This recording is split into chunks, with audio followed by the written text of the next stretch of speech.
Ma, how's the hacienda? Everything okay there? Tanong ni Du sa kabilang linya. Napatingin si Doña Celestia sa paligid. Ang sariwa na simoy ng hangin, ang malawak na taniman. Oh, it's beautiful, Du. Peaceful and refreshing. I think this place is exactly what we needed. I'm glad to hear that. I'll visit once I finish my meetings here. Oh, Du, by the way, I met 2 children today. Twins. Twins? What about them? Pagtatakang tanong na boses ng anak. Oh, they helped me earlier when my foot got stuck in the mud.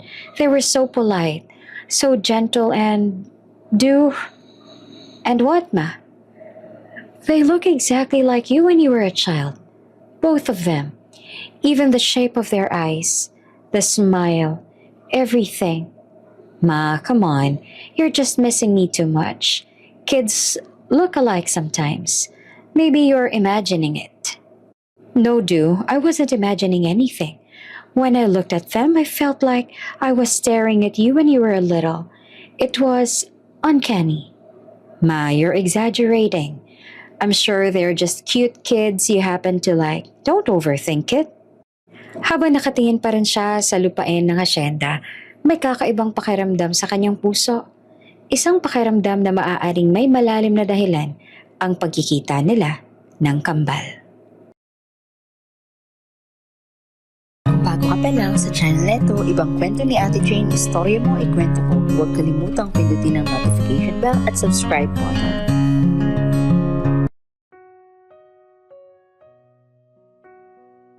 Si Du Teradek ay isang pangalan na sineseryoso ng buong Asya. Tinaguri ang epitome ng success. Hinahangaan ng lahat, mapababae man o lalaki, mapatanda man o bata. Sa edad na 28, marami na siyang mga napatunayan.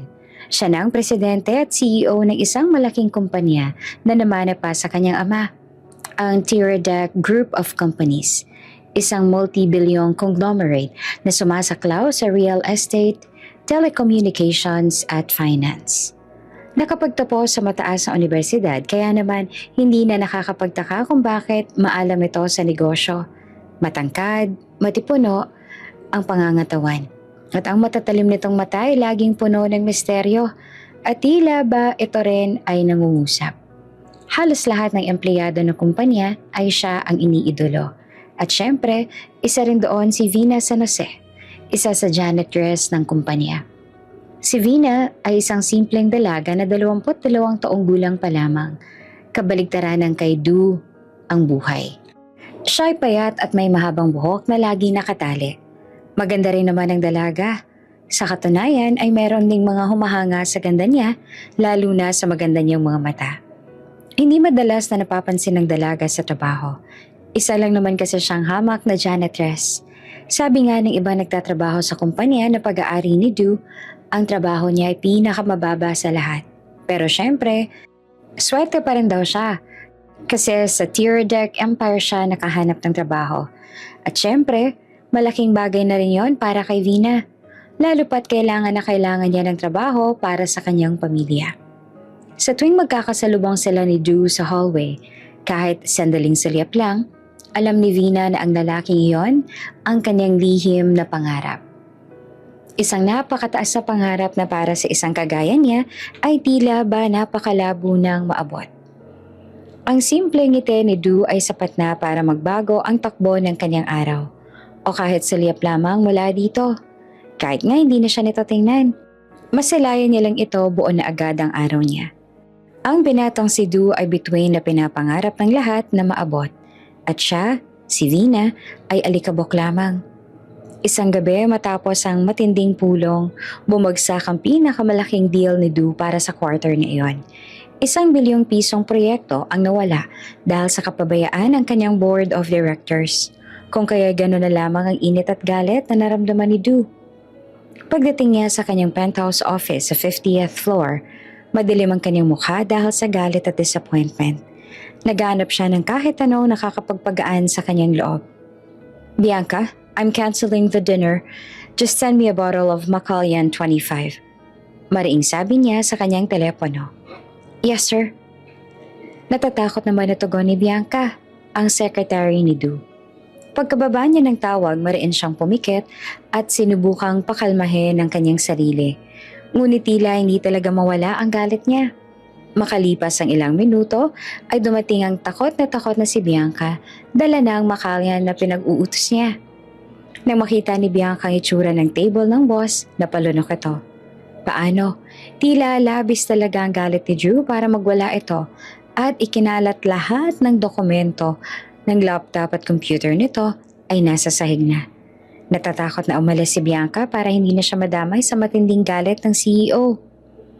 Baka kasi mawalan pa ito ng trabaho kung mananatili pa roon. Sakto naman na pagbalik ni Bianca sa opisina ay nakatanggap ito ng tawag mula kay Prem, ang kaibigan ni Drew na batid ng lahat na merong pagtingin sa binata. Bianca, it's Prem. Is he still there? What's going on? Matalas na tanong ni Prem na halatang nag-aalala sa kalagayan ni Du. Madam Prem, yes sir, Drew is still here, but you cannot approach him. He is in a terrible state. Nag-aalalang sagot naman ni Bianca. The deal with the Thai investors failed, and TGC is facing a huge financial loss. Billions, madam. And Sir Drew, his anger is beyond control. Did anyone else see him? Did he leave the office? Tanong muli ni Prim. No, madam, he is alone. I told the night janitor to clean the 50th floor, but I haven't heard from anyone yet. I am terrified to go up there myself. Paliwanag ni Bianca. Okay, I can't go there right now. May meeting din akong kailangang asikasuhin, but if something happens, tawagan mo agad ako, ha? Yes po, ma'am. Sagot nito. Bandang 11:00 ng gabi, lasing na si Du. Mariin niyang ipinag-utos kay Bianca na magpadala ng maaaring maglinis ng kalat sa kanyang opisina dahil ang nauna nitong pinadala kanina ay pinaalis niya. Ang pumasok kay si Vina. Pauwi na sana ang dalaga pero unutusan nito ng secretary ni Du na linisin muna ang opisina. Kaya wala namang ibang choice si Vina kundi ang sumunod. Oo nga, humahanga si Vina sa kanilang CEO pero ayaw naman sana na humarap dito ngayon na matindi ang galit nito. Dahil natatakot siya na makagawa siya ng pagkakamali at madamay siya sa matinding galit nito. Kapag kasi galit ang kanilang CEO, talagang may isang empleyado ang nagtatanggal sa trabaho kasi ayaw nito ng nagkakamali. Habang nagliligpit si Vina sa opisina nito, nanginginig ang mga kamay niya. Mabuti na lang at hindi naman ito mukhang galit. Pero kinakabahan pa rin siya kasi damang-daman niya na nasa kanyang mga mata nito. Na tila ba pinagmamasdan siya at hinihintay na lang na magkamali siya para matanggal na siya nito sa trabaho. At dahil nga sa intense nitong titig sa kanya at sa kaba na nararamdaman niya, nagkamali si Vina. Muling natapon ng basura na pinulot niya. Nanlaki ang mga mata niya at natakot na tumingin kay Du na tumaas naman ng isang kilay habang nakatuon pa rin ang tingin sa kanya. Sir Du, pasensya na po. Hindi ko po sinasadya. Pabulong na sabi ni Vina at agad na nagsimula siyang pulutin ulit ang kalat. Narinig ni Du ang nanginginig na tinig ni Vina. Ang galit sa mukha ng banata kanina ay unti-unting napalitan ng ibang emosyon. Marahal na mangha ito sa itsura ngayon ng dalaga. Para kasi itong takot na tupa kaharap ang isang leon. Ang kagandahang taglay ng dalagang janitress na ito ay hindi sosyal o kapansin-pansin. Siguro dahil hindi naman ito mula sa elite family o connected sa kung anumang mataas na pamilya. Ngunit meron siyang inosente, halos malaanghel na aura na pumupukaw sa atensyon ni Du ng mga sandaling iyon. Sa katunayan, matagal nang napapansin ni Du ang dalaga. Pero ngayon lang siya nagkaroon ng chance sa mapagmasdan nito ng malapitan. Masyado kasi itong mailap noon at tila iwas na iwas din. Kapag ito kasi naka-assign maglinis ng office niya, lagi nitong tinataon na wala si Du sa loob ng office. Ew, ikaw ang lagi naglilinis dito, hindi ba? Tanong ni Du. Vina, yon ang pangalan mo. Opo sir, ako po yun. Tugon ni Vina. Tumayo si Du, medyo gumigewang dahil sa kalasingan. Lumapit ito kay Vina at ang kanyang mamahaling pabangoy humalo sa amoy ng alak. Kumabog naman ang dibdib ni Vina Sinubukan niya humakbang palayo pero nakalapit na sa kanya ang binata. Nag-iwas siya ng tingin. Natatakot siya at ang tuhod niya ay tila ba nawalan na ng lakas. Bakit ka ba laging nakayuko ha, Vina? Every time I look at you, you're always avoiding my gaze. Look at me. Nanginginig si Vina. Hindi niya matitigan ang presidente na nasa harapan niya. Ang kanyang puso ay parang kabayo na tumatakbo ng sobrang bilis. May nagawa po ba akong kasalanan, sir? Hindi ko po sinasadya na matapon muli yung basura pero huwag po kayo mag-alala. Lilinisin ko na lang po ulit. Hinawakan ni Du ang balikat ni Vina kaya napaangat siya ng tingin dito. Nagtagpo ang mga mata nila at may kung anong kislap sa mga mata ni Du habang nakatingin ito sa ekspresyon niya. Tila ba natutuwa ito habang si Vina naman ay takot. Iniisip na baka mawawala na siya ng trabaho. Tatanggalin niyo po ba ako sa trabaho, sir? Lakas loob na tanong niya. No? Sagot nito habang nakatingin pa rin sa mga mata niya. You're beautiful. I've always noticed how beautiful your face is. Po? You can help me calm down tonight. You can help me forget everything that happened today. Ang sumunod na tagpo ay masyadong mabilis. Matapos itong basta na lamang silin ng halik ang kanyang labi. Sa isang iglap, tinulak ni Du si Vina sa leather couch. Habang lumalaban ang katinoan ni Vina, ang puso niya naman ay nagtaksil. Gusto niya si Du. Alam niyang mali ito, ngunit hindi niya magawang lumayo. Binigyan siya nito ng chance sa tumakas, pero pinili niya na manatili. Sa puso niya, may munting tinig na nagsasabing ito ang pagkakataong maging malapit sa lalaking minamahal niya. At ng gabing iyon, kahit na alam niya hindi dapat, hinayaan niya na may mangyari sa kanila. Nang magising si Vina kinabukasan, nanlaki ang mga mata niya nang mapagtanto niya kung ano nga ba ang nangyari kagabi. Hindi siya makapaniwala at mas lalong hindi niya alam kung ano ang gagawin niya. Kaya naman naisip niya na agad umalis bago pa man magising si Du dahil hindi niya pa alam kung kaya niya ba naharapin ito. Mabigat ang bawat hakbang niya. Hindi pa rin siya makabawi mula sa kagabi. Paulit-ulit na bumabalik sa isipan niya ang nangyari sa kanila ni Du. Malinaw na malinaw yon sa isip niya na para bang nangyari lang iyon ilang minuto ang nakalipas. Hindi siya mapakali. Ramdam niya ang paggalito, guilt at takot na baka may mas malalaking problemang kasunod pa ang gabing hindi niya makalimutan. Focus, umuwi na muna tayo. Bulong niya sa sarili. Pero kahit iyon, hindi niya magawa na sundin ng maayos. Habang naglalakad siya palabas ng lobby, halos hindi niya na napansin ng mga empleyadong nag-uunahan sa elevator. Para siyang naka-autopilot. Nakatungo, nagmamadaling makalabas ang gusali na tila ba may hahabol sa kanya. Pero hindi pa siya nakaabot ng exit. Narinig niya na ang sunod-sunod na pagbati ng ilang empleyado. Pag-angat ng paningin niya, nakita niya si Miss Prim. Si Miss Prim ay ang kaibigan ng CEO. Ang taong kilala niya bilang malapit kay Du. Saan ka pupunta, Vina? Sabi nito habang lumalapit. Hindi niya alam kung dapat ba siyang umatras ngayon. Pauwi na po, ma'am. Sagot niya. Tinitigan siya ni Prim mula ulo hanggang paa. Para bang sinusuri kung ito ba talaga ang babaeng nagkaroon ng koneksyon kay Du kagabi. Paglapit nito, tumingala siya ng kaunti. Sapagkat mas mataas ang kaunti si Prim at mas kampante, mas tiwala sa sarili. Vina, can we talk? Po? Opo ma'am, ano po bang pag-uusapan natin? Kabadong tanong niya at pakiramdam niya ay nandiliit siya sa sarili dahil sa uri ng tingin sa kanya ni Prim.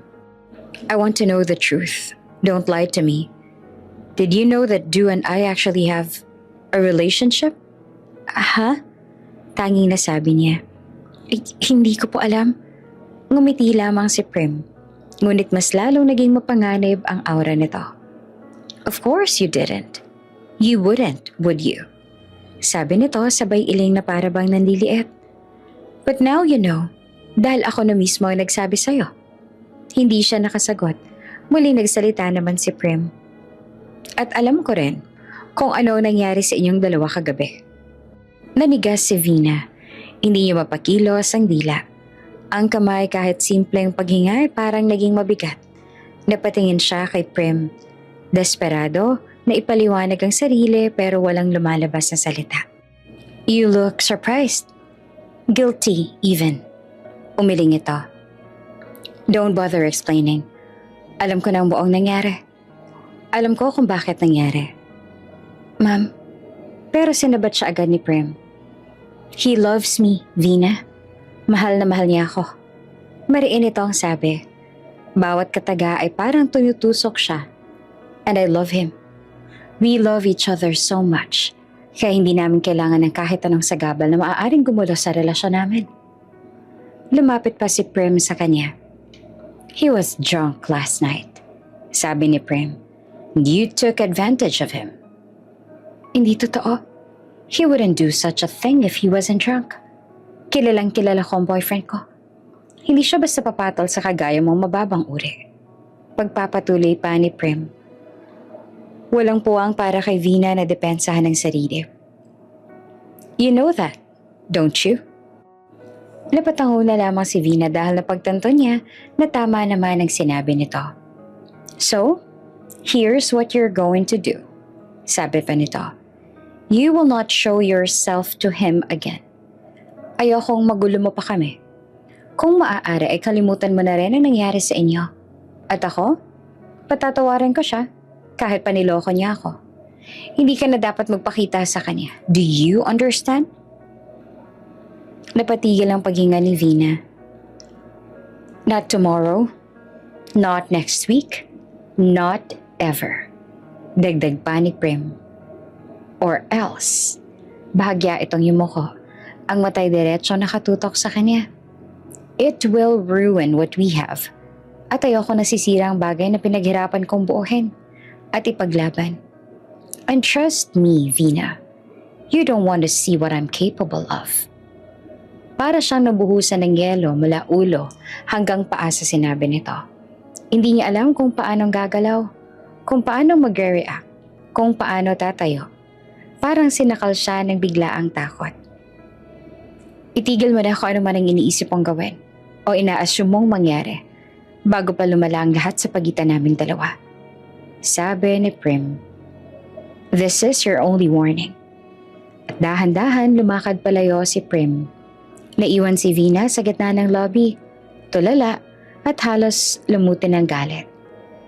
Samantala nang magising naman si Du na masakit ang ulo at tila may malaking butas sa kanyang memorya, wala na si Vina sa opisina.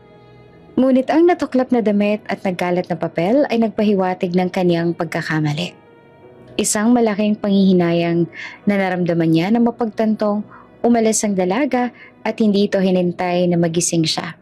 Kinabukasan, matapos ang tinawag ni Du ang kanyang assistant at nag-utos na hanapin si Vina dahil hindi ito pumasok sa trabaho, inakala kasi ni Du na kaya hindi bumalik ang dalaga sa kumpanya kahapon ay dahil gusto lang nito na magpahinga.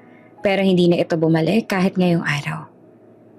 Hanapin mo si Vina San Jose, yung janitress dito sa kumpanya. Alamin mo kung saan siya nakatira at bigyan mo siya ng doble sa kanyang sweldo. But tell her na kailangan ko muna siyang makausap. Sabihin mo sa kanya na pumunta dito sa opisina ko. Pero huli na, hindi na pumasok si Vina. Hindi na siya nagpakita pa. Para itong bulan na bigla na lang naglaho. Sa loob ng 2 linggo, hinanap ni Du si Vina. Pinuntahan niya ang address na nasa record nito. Ngunit lumipat na raw ito. Sinubukan niyang tawagan ang mga emergency contact, ngunit wala rin sumasagot. Ang panghihinayang at pag-aalala ay unti-unting pumalit sa galit at pagkalito. Base sa natatandaan niya sa mga nangyayari sa kanila ng gabing yon, hindi niya pinilit ang sarili sa babae dahil kusa rin itong binigay ang sarili sa kanya. Ngunit alam niya na may responsibilidad siyang dapat gampanan. Nakahanda naman si Drew na panagutan ng dalaga dahil sa nangyari sa kanila. At knowing na siya ang nakakuha ng pagkabiran nito, ngunit hindi maintindihan ni Du na sa halip na pilitin siya ng dalaga na panagutan nito, bigla na lang itong naglaho. Ang hindi alam ni Du, nang umagang iyon ay dumating ang kanyang matalik na kaibigan na si Prim at kinausap nito si Vina. Tinakot at sinabi na may relasyon silang dalawa ni Du Kahit wala naman, para lang hindi na muling pumasok sa opisina ang dalaga. Si Prem naman matapos mapanood ang gabi ng pagkakamali sa security camera feed na meron siyang illegal na access, ay hindi nagwala tulad ng inaasahan. Pero matindi ang galit na naramdaman, knowing na ang lalaking matagal niya nang gusto at nakuha na ng isang hamak na janitress lamang at syempre hindi siya makapapayag na mangyari yun. Para kay Prem, si Vina ay hindi lang isang karibal. Ito ay isang dumi. Napilit dumidikit sa lalaking iniibig niya at hindi niya hahayaan na isang janitress ang aagaw sa lalaking iniibig niya. Alam ni Prem na balang araw ay mamahalin din siya ni Du at hindi na pwedeng umeksa paroon ng isang hamak na janitress. Kaya matindi ang inis ni Prem dahil kahit pa lumipas ang isang buwan mula noon ay hindi pa rin tumitigil si Du sa pagpapahanap sa janitress na yon. Nakita ni Prem na seryoso si Du na hanapin ang isang hamak na janitress na yon at alam din ni Prem ang binabalak ni Du na panagutan ng dalaga. Napapakasalan nito ang babaeng yon. Pero syempre, hindi mahahanap ni Du si Vina dahil isa si Prem sa humahadlang roon. Alam ni Prem kung nasan ngayon si Vina dahil siya nagsabi kay Vina na lumipat sila noon ang gano'n na hindi sila matunto ni Du. Sinisigurado ni Prem na hindi mahahanap ni Du ang janitress at mas gagawa pa siya ng hakbang para kailanman ay hindi na muling magtagpo ang dalawa. Sa loob lamang ng isang araw, ginamit ni Prem ang mga koneksyon ng pamilya. Ang mga koneksyon na mas malalim pa kaysa sa alam ni Du. Hindi siya nagtangkang magtanong kay Du dahil alam niya na magdududa ito. Sa halip, tinawagan ni Prem ang kanyang tiyo Antonio, isang high-ranking official sa isang ahensya ng gobyerno, at ang kanyang personal security team na pinamumunuan ni Commander Reyes, isang dating militar na sanay sa silent operations. Gusto kong malaman ang bawat detalye ng buhay ng babaeng ito. Mula sa kanyang kuya na kasama niya ngayon sa buhay, hanggang sa mga malayong kamag-anak niya. Mabilis kumilos ang private intelligence ni Prem. Sa loob, wala pang isang araw, nakuha na nila ang full profile ni Vina. At ang pinakamahalaga, ang pinakamalaking kahinaan nito, ang kuya ni Vina, si Luis.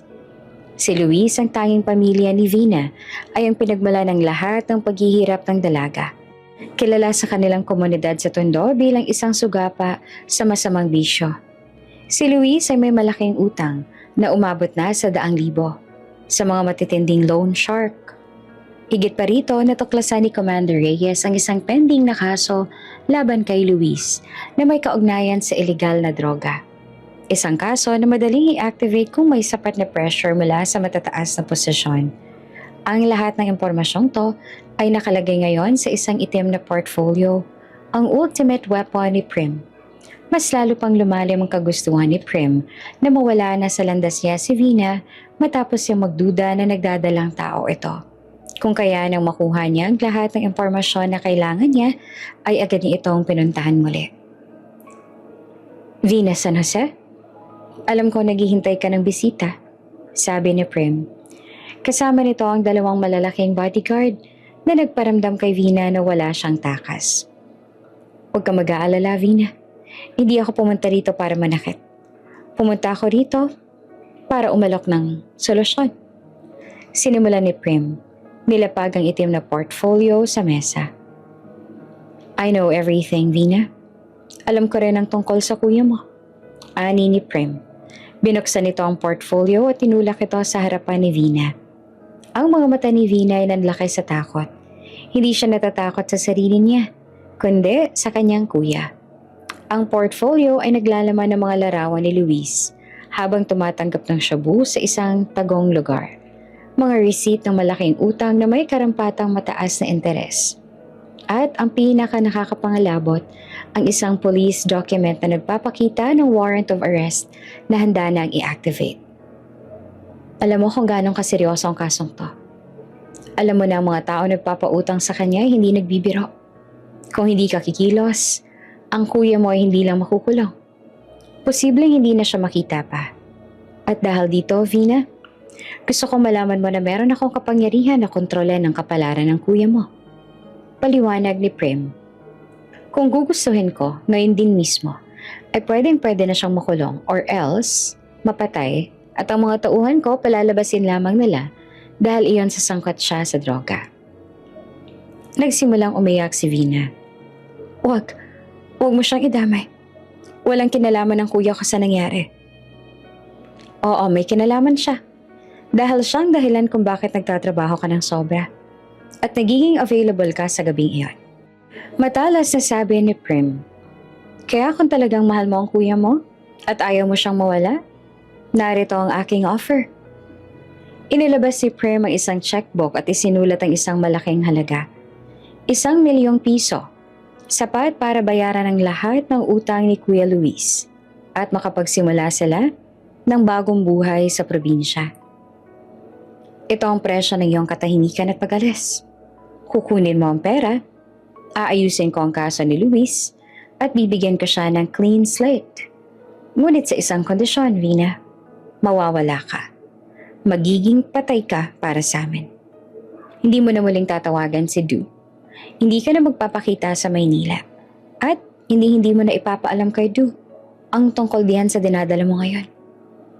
I know you're pregnant. Keep it away from Du. Hindi niya pwedeng malaman pa. Ang pakaramdam ni Vina ay parang nasa isang bangungot. Ang pag-ibig niya kay Du ay nag-uudyok sa kanyang lumaban.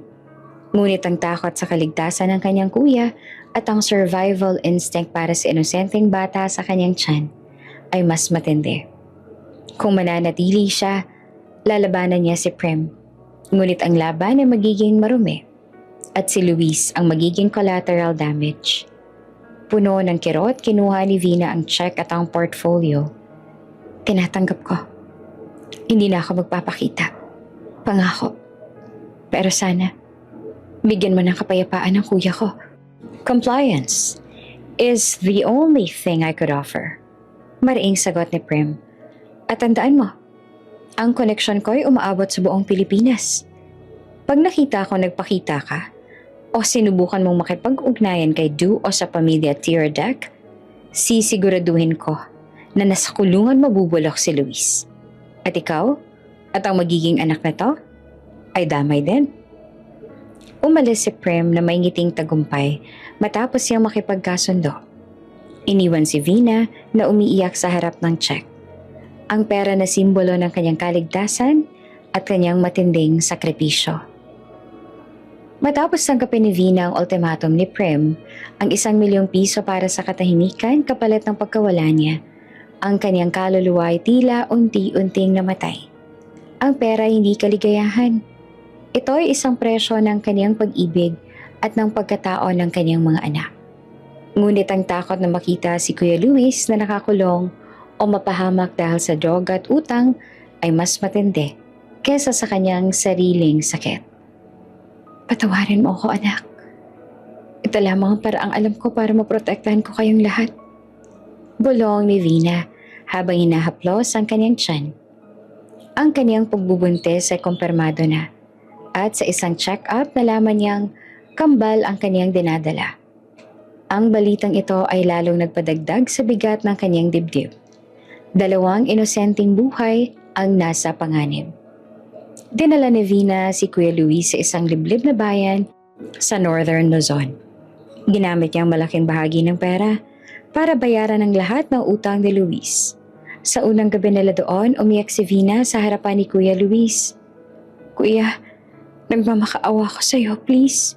Ayusin mo ng buhay mo. Tutulungan kita na ayusin ang buhay mo, pero sana isipin mo rin kami na magiging pamangkin mo. Ang lahat ng to, ang pag-iwan ko kay Du, ang pagsuko ko sa lahat ng pangarap, ay dahil sa'yo. Magbago ka na at huwag ka nang mangungutang. Huwag ka nang babalik sa sugal at sa pagtitinda ng syupo. Gawin mo to para sa amin ng mga bata, kuya, please. Lumuha rin ang kuya niyang si Luis. Oo, Vina, patawarin mo rin ako sa lahat ng nagawa ko. Hindi na ako uulit. Naaawa ko sa iyo at sa mga bata. Aalagaan ko kayo. Magbabago na ako. Pangako. Ang mga salita ni Luis ay sincero at sa loob ng ilang linggo, ito nga ay tila nagbago. Tinulungan siya nito at naganap ng part-time na trabaho bilang farmhand. Ngunit ang pagbabago ay panandalian lamang. Ang pagbubuntis ni Vina ay naging napakaselan. Ang kambal sa kanyang sinapupunan ay nangangailangan ng matinding atensyon at pahinga. Ang morning sickness niya ay matindi at madalas siya nakakaranas ng matinding pagkahilo. Dahil dito, hindi siya tinanggap sa anumang trabaho. Ang kailangan niya ay manatiling nakahiga at magpahinga. Habang si Vina naman ay nakakulong sa bahay, ang lumang gawin ni Luis ay dahan-dahang bumalik. Ang katahimikan at ang boredom sa probinsya ay nagpaalala dito ng excitement ng sugal. Nagsimula ito sa maliit na pustahan na humantong muli sa mas malaki hanggang sa bumalik siya sa mga dating koneksyon sa Maynila. Mga 4 na buwan bago ang kabuwanan ni Vina, natuklasan niya ang matinding katotohanan. Ang savings nila ay wala na. Naubos na ni Luis ang halos lahat ng pera. Kabilang na ang natira para sa panganganak dahil sa sugat. Kuya, anong ginawa mo? Alam mo naman na nakalaan ang perang yan para sa pagsilang ko sa kambal, hindi ba? Sigaw ni Vina. Ang kanyang mukha ay basang-basa ng luha. Ang stress ay nagbigay ng matinding sakit sa kanyang tiyan. Vina, maghahanap ako ng paraan para maibalik sa iyong pera. Hindi ko naman kasi alam na matatalo ako sa lintik na sabong na yun eh. Pero kung nanalo naman ako, doble naman sana yung pera natin ngayon. Sadyang minalas lang talaga ako pero huwag kang mag-alala. Ibabalik ko naman sa iyo ang perang yun eh. Sigaw pa ni Luis. Ngunit sa mga sandaling yon, may malinaw na katotohanan. Ang addiction nito ay mas matindi kesa sa pagmamahal niya sa kanyang kapatid at sa mga pamangkin.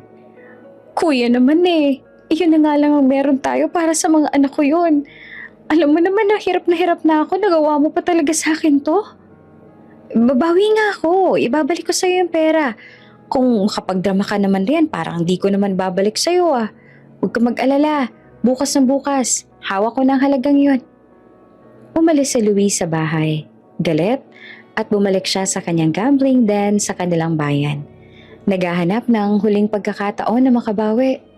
Si Vina naman ay napaluhod na lamang. Hindi alam kung anong gagawin dahil sigurado siyang hindi naman makakagawa ng paraan ng kuya niya. Tiyak siya na kung sakali man na nakahawak ito ng pera, isusugal na naman ito. Sa lumipas na araw, tama nga siya. Hindi nakagawa ng paraan ng kuya niya. Hindi na rin ito nabanggit sa kanyang tungkol sa pera na yon. Kuya, maghahanap na pala ako ng trabaho para makapag-ipon ako para sa panganganak ko. Sabi ni Vina sa kapatid na hindi naman nakikinig sa kanya. Sa halip ay tila ba hindi ito mapakali at parang takot na takot din. Matapos itong kumain, bigla na lang din itong umalis at mukhang madaling-madali pa. Hindi alam ni Vina na iyon na pala ang huling beses na nakita niya na buhay si Luis. Kinabukasan, isang magsasaka nakakita ng bangkay ni Luis sa tabing ilog. Ito ay pinatay, pinagbabaril at puno ng stab wounds. Ang balita ay mabilis na kumalat.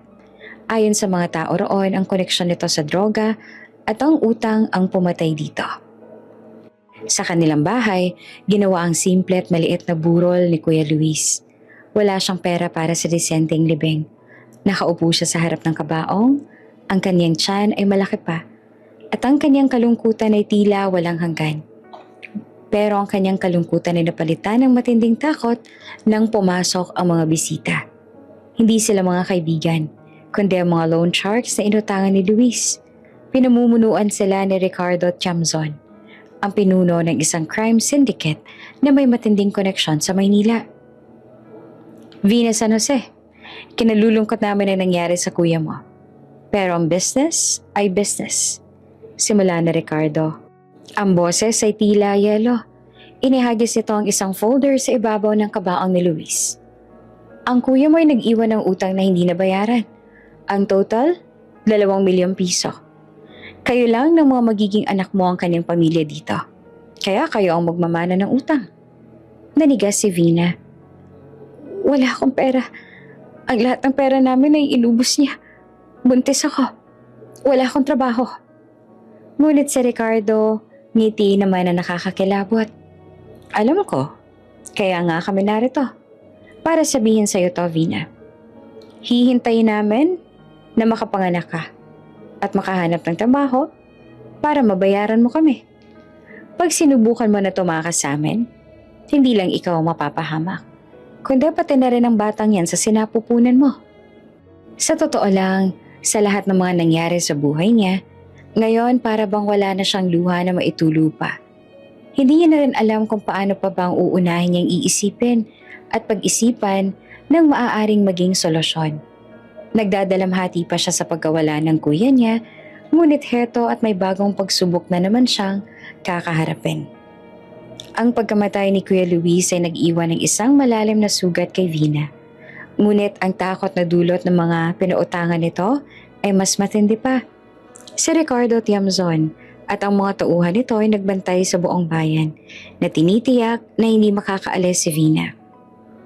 Hindi ka rin namin papayagang umalis sa lugar na to. Anong tingin mo sa amin? Tanga? Alam namin natatakasan mo lang kami. Kaya malabo makaalis kayo ng mga magiging anak mo sa lugar na to. Ang mariing babala sa kanya ng isang tauhan. Alam ni Vina na ang pagbabalik sa Maynila ay doble ang peligro. Banta mula kay Prim at banta mula sa mga kriminal. Kaya't sa kabila ng matinding paghihirap, napilitan siyang manatili. Ang kanyang pagbubuntis sa kambal ay lalong nagpapahirap sa kanya.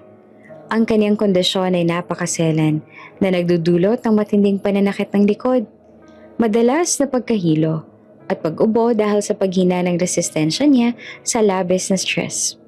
Ang kanyang tiyan ay malaki na at halos hindi na siya makatayo ng matagal. Dahil dito, wala siyang makuhang desenteng trabaho. Ang lahat ng savings nila ay naubos na ni Kuya Luis. Sa panahong ito, ng desperasyon, si Celine, ang may-ari ng lokal na karinderya, ang naging guardian angel niya. Nagbigay si Celine ng mga magagaang trabaho kay Vina, tulad ng paghiwa ng gulay habang nakaupo o paglilinis sa mga lalagyan ng pagkain. Ang bawat sentimo ay iniipon ni Vina, umaasa na makakabayad siya ng kahit maliit na bahagi ng utang. Isang hapon, habang nag-aalala si Vina sa kanyang tiyan, nilapitan siya ni Celine. Vina, kaibigan kita. At sa totoo lang ay nag-aalala na ako sa'yo. Lalo pat malapit ka ng mga anak at wala kang katuwang sa buhay. Malumanay na sabi ni Celine. Bakit hindi mo pa rin sinasabi ang katotohanan sa ama ng mga bata? Alam kong tinatago mo siya. Pero kung mayaman siya, matutulungan ka niya sa utang at sa panganganak. Huwag mong i-risk ang buhay ng mga bata. Napaluha si Vina at yumuko. Hindi niya kayang ilantad ang katotohanan. Salamat sa payo, Celine. Pero hindi ko talaga alam kung nasan siya ngayon. Matagal na kaming hindi nagkita at may iba na siyang buhay. Ang kanyang mga salita ay tila nagtatago ng isang masakit na lihim. Patuloy siyang inaalagaan ni Celine na nagbibigay ng libreng pagkain at gamot. Ngunit ang banta ni Chamson ay patuloy na lumalapit.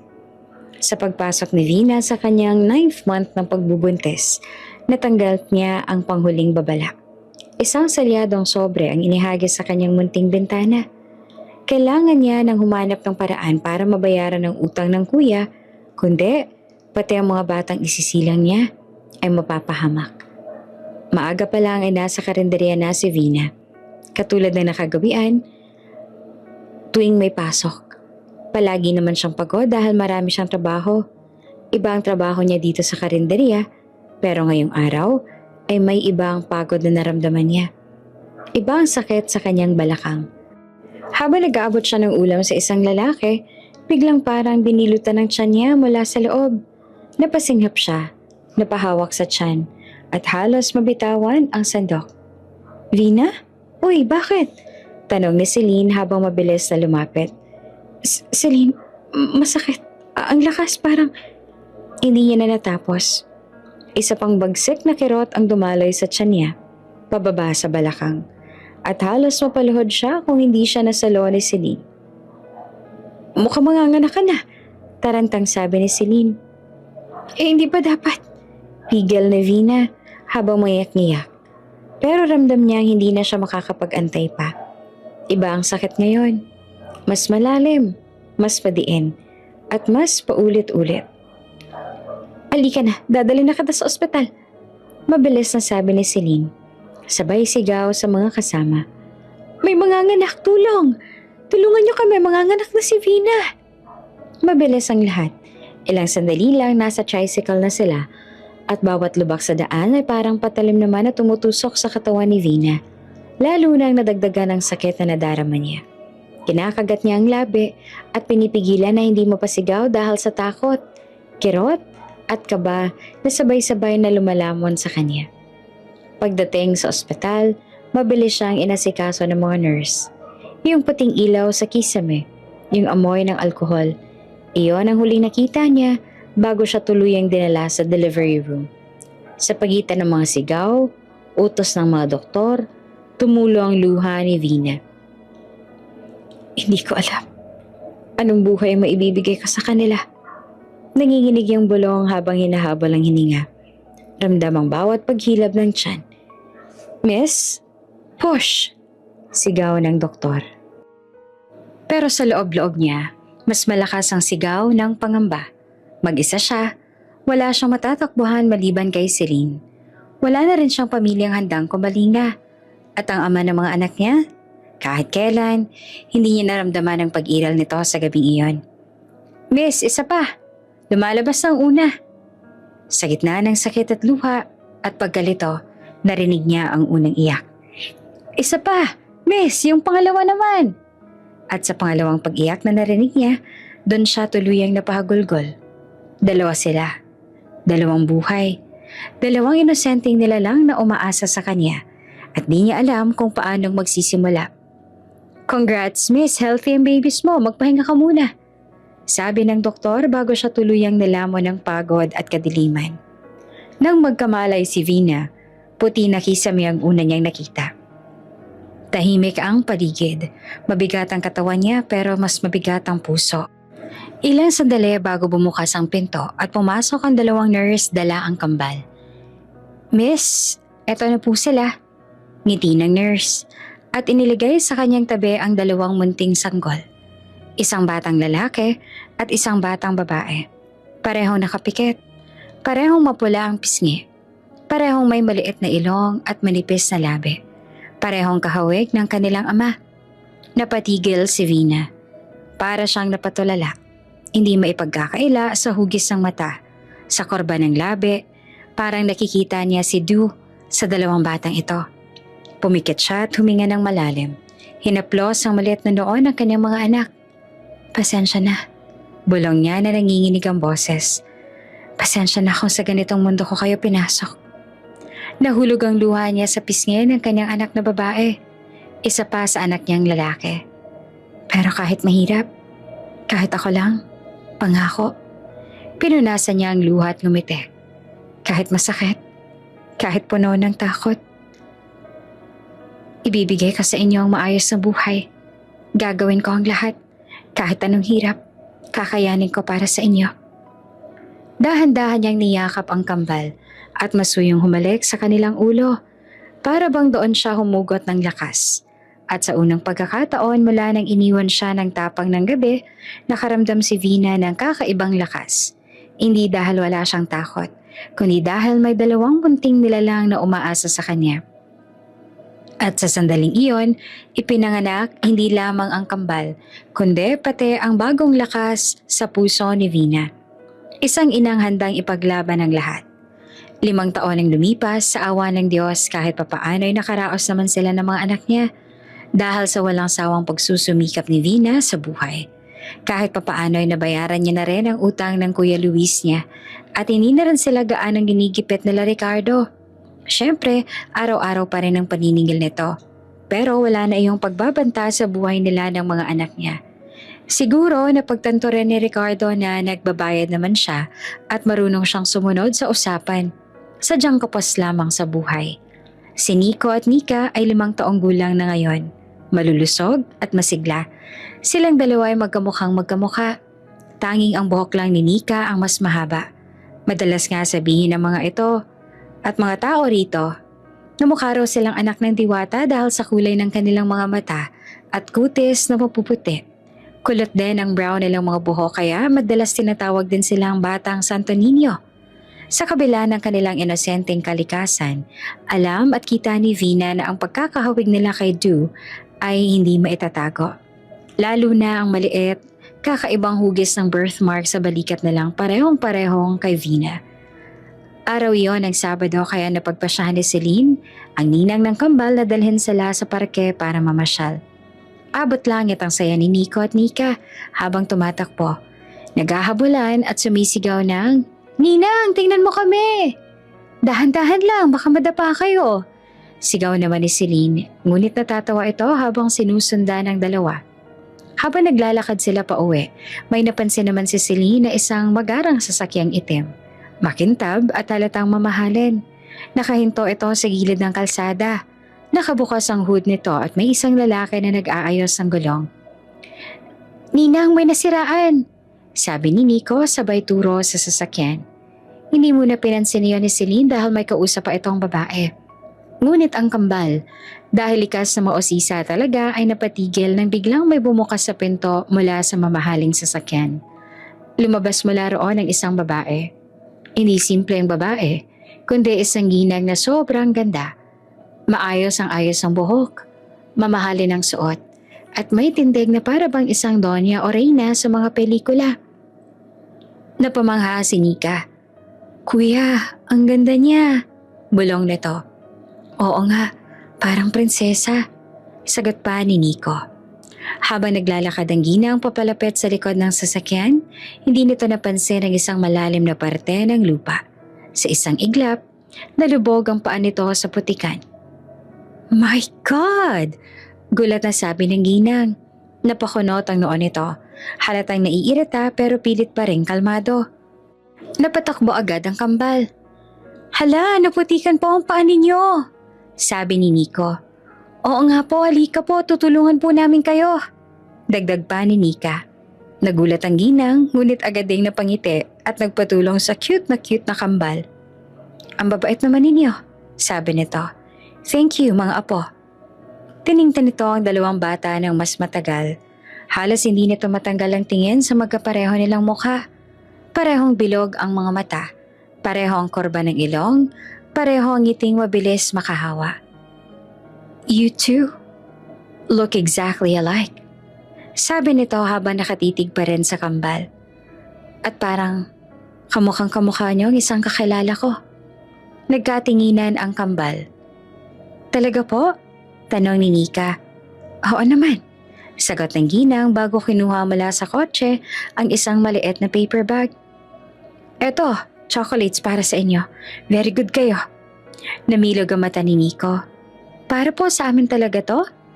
"Siyempre dahil mabait kayo at tinulungan ninyo ako," sagot pa ng ginang. "Ano nga palang pangalan ninyo?" tanong pa nito. "Ako po si Nico."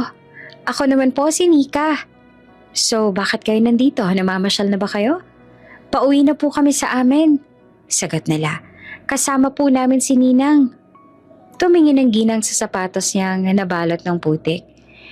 "Lilinisin po namin ang sapatos ninyo para mawala pong putik," sabi ni Nika habang may pinulot na ilang malalapad na dahon. Pinunasan niya ang gilid ng sapatos ng ginang.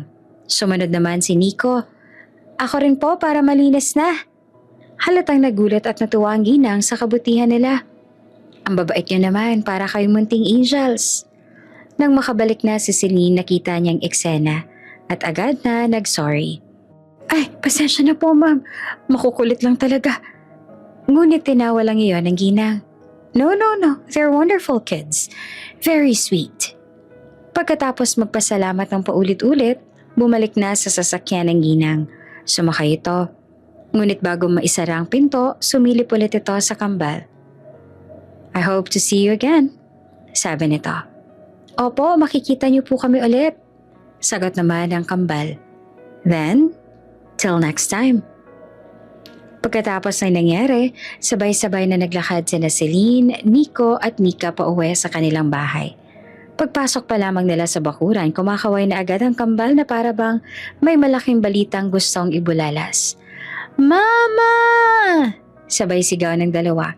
Tumatakbo papunta kay Vina na abala naman noon sa pagwawali sa harapan ng bahay. Napatingin si Vina agad ng ngumiti at iniabot ang mga braso upang salubungin ang kambal. Oh, bakit parang taas yata ng energy ninyo? May nangyari ba? Nagkatinginan ng kambal. Parehong halos mapatalon sa tuwa. Ay, Mama, meron pong magandang nangyari po. Bunga ni Nika. May nakilala po kaming ginang. Dagdag ni Nico. Todo kumpas pa ng kamay. Napakaganda po niya, Mama. Nagbigay pa nga po siya ng chocolates eh. Si Nika naman ang nag-abot ng paper bag na may lamang mamahaling tsokolate. Ang bait-bait po niya, Mama. Napangiti naman si Vina habang pinapanood at nakikinig sa masiglang pagkukwento ng dalawa. Hinaplos niya ang ulo ng kambal na tila hindi na mapakali sa kilig at tuwa. Aba, ang babait naman ng mga anak ko, sabi niya ng malumanay. Mas lalo ako natutuwa kasi tumulong kayo at kahit hindi niya kilala. Ganyan dapat, maging mabait sa kapwa. Yumakap ang kambal sa kanya, halatang proud sa papuri ng ina. Lumapit naman si Celine, napangiti at napailing habang nakatingin sa kambal. Bes, hindi mo talaga mapipigilan ng dalawang yan, sabi nito sabay tawa. Pero alam mo ba, hindi ordinaryo ang ginang na yon. Napakunot ang noo ni Vina. Ano namang ibig mong sabihin? Hindi ko inakala na makakausap pala ng kambal ang mayamang babae na bumili ng malaking hasyenda dito sa probinsya. Yung bagong may-ari ng De Sanctuario? Sagot ni Celine. Yung malaking hasyenda banda doon sa may kabilang kalsada? Yung sinasabi ng mga tao na sobrang yaman daw? Yung may mga truck na dumating nung isang buwan? Oo, yun nga. Mabilis naman na sagot ni Celine. Ako mismo nabigla na makita siya. Ang ganda pala talaga niya, Vina. Hindi lang basta maganda ha. Yung tipong hindi mo madalas makita. Yung mukha na parang artista o may dugong alta. Tapos yung sasakyan niya. Diyos ko, ngayon lang ako nakakita ng ganong kalaki at kagara. Over ka naman sa pag-describe, Bes. Hindi nga, Bes. Seryoso talaga ako. Sagot agad ni Celine. Kumikinang ang pintura ng sasakyan niya. Parang hindi tinatablan ng alikabok. Tapos ang forma ng ginang ay nako, elegante, mayaman, pero hindi naman suplada. Sa totoo lang ang lambing pa nga magsalita. Sumabat naman bigla si Nico tumangu-tango. Opo mama, mabait po siya. Sinabi niya pa nga po, cute kami. At kamukha daw namin yung kalala niya. Dagdag ni Nika na proud pa. Napatingin si Vina sa kambal. May kung anong saglit na kirot na dumaan sa dibdib niya na hindi niya mawari. Hindi niya pinahalata, ngumiti lang siya. Ganun ba? Mabuti naman kung mabait siya. Lumapit ulit si Celine. Nakataas ang kilay at parang may iniisip. Alam mo, Bes, parang may kung anong kakaiba sa pagkakatingin niya sa kambal. Yung tipong di lang basta tuwa, yung parang may pagkilala. Saglit na natigilan si Vina, pero agad din niyang inayos ang mukha. Siguro natuwa lang siya sa kambal, diba? Cute naman talaga sila.